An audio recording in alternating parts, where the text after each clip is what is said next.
Good morning, and welcome to everyone. And if you are visiting with us, we're particularly glad you are here.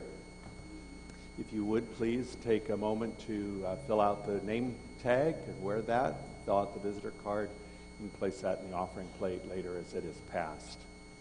Just a couple of very brief announcements to call to your attention. First of all, the upcoming fundraiser for our Children's Center is the week after next. Also, if you ordered Script gift cards, they are going to be available this morning on the patio.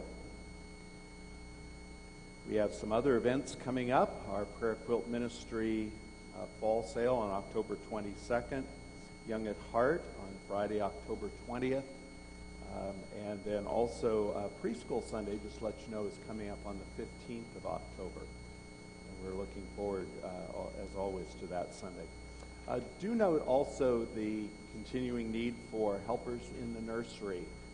And if you could help out in that way, if you would please talk to Pam Riga, who is right over there.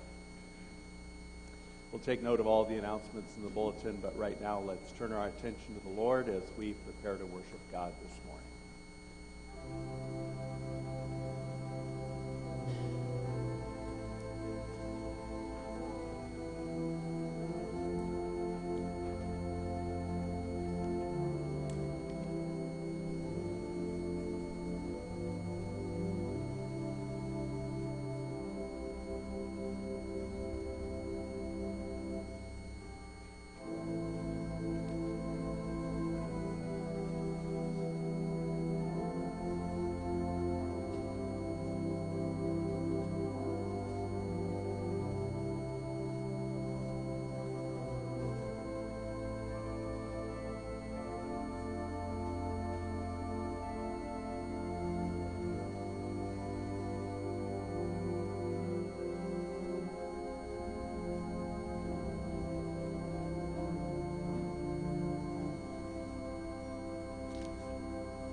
Yesterday was the highest of the holy days for the Hebrew people, going back all the way to Old Testament times, the day of Yom Kippur, the Day of Atonement.